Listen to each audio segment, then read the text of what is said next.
চেলেংহাটৰ নিচামুক্তি কৰ্মী তুষাৰপাললৈ national স্মেচিং talent award. Jorhat জিলাৰ চেলেংহাটৰ নিচামুক্তি অভিযানৰ এজন অক্লান্ত কৰ্মী তথা আন্তঃৰাষ্ট্ৰীয় পৰ্যায়ৰ শৰীৰ চৰ্চাবিদ তুষাৰপালক দেশৰ কেইবাজনো আগশাৰীৰ বিভিন্ন ক্ষেত্ৰৰ বৰেণ্য ব্যক্তিৰ লগতে নলবাৰীৰ এটি আগশাৰীৰ অনুষ্ঠান US আৰ্ট গেলেৰীৰ তৰফৰ পৰা নলবাৰী মহাবিদ্যালয়ত হোৱা এক অনুষ্ঠানত ৰাষ্ট্ৰীয় পৰ্যায়ৰ বঁটা নেশ্যনেল স্মেচিং টেলেণ্ট এৱাৰ্ড 2024 প্ৰদান কৰা হয়। নলবাৰী জিলাৰ আয়ুক্ত বৰ্ণালী ডেকাই বন্তি প্ৰজ্বলন কৰা এই অনুষ্ঠানটি শুভাৰম্ভ কৰে। বৰ্ণালী ডেকাই আয়ুক্ত ডেকাই এনেধৰণৰ অনুষ্ঠানৰ বাবে আয়োজকসকলক ধন্যবাদ জ্ঞাপন কৰে। এই অনুষ্ঠানটোত বঁটা প্ৰাপক তুষাৰপালে এনেধৰণৰ ৰাষ্ট্ৰীয় পৰ্যায়ৰ বঁটাই কৰ্মৰ প্ৰতি দায়িত্ববোধ বঢ়াই তোলে। লগতে তেওঁ সকলো পক্ষকে মাদক দ্ৰব্য বিৰোধী অভিযানত সকলোৱে নিজৰ শক্তি অনুসাৰে কাম কৰি যাবলৈ আহ্বান জনায়। মৰিয়নিৰ পৰা অনুৰাগ শইকীয়াৰ ৰিপৰ্ট, নিউজ আপডেট।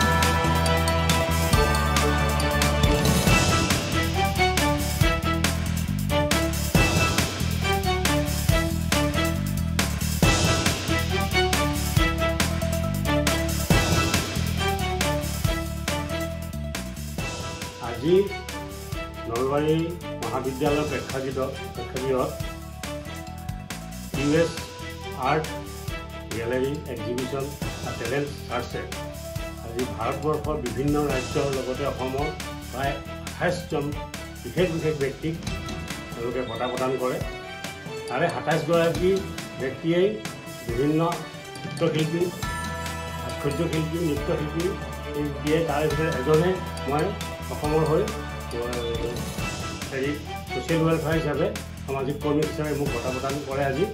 আৰু এই উক্ত অনুষ্ঠানটোত শুভাৰম্ভ কৰে আমাৰ নলবাৰীৰ আয়ুক্ত শ্ৰীমতী ডেকা বাইদেউ। আৰু উক্ত অনুষ্ঠানত অসমৰ বিভিন্ন ঠাইৰ বিশেষ ব্যক্তিসকল উপস্থিত হৈছিল।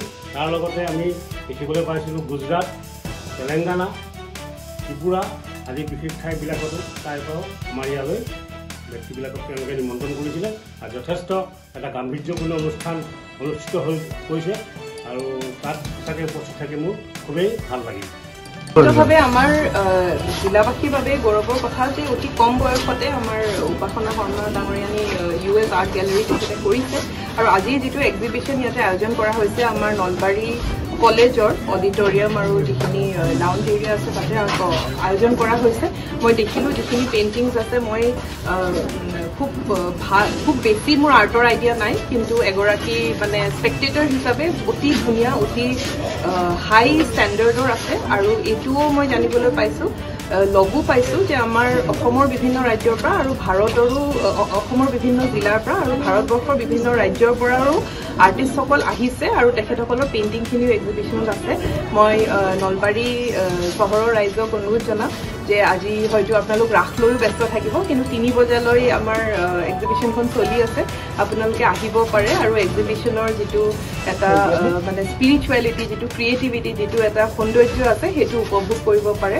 আৰু যিসকল আমাৰ জিলাৰ আৰ্টিষ্ট আছে, আমাৰ জিলাখনত মই দেখিছোঁ যে এই প্ৰতিভাৰ কোনো অভাৱ নাই। কেইবাবাৰো তেখেতসকলে আহি মোৰে ফটোখন ইমান ধুনীয়াকৈ বনাই দিয়ে বা বিভিন্ন ধৰণৰ পেইণ্টিং তেখেতসকলে দিয়ে। তো আটাইখিনি আমাৰ যিসকল আৰ্টিষ্ট আছে, নতুন প্ৰজন্ম হওক বা যিসকল এক্সপিৰিয়েঞ্চ আছে, আটাইলৈ এই ছেটতে মই মোৰ আন্তৰিক শুভকামনা জ্ঞাপন কৰিব।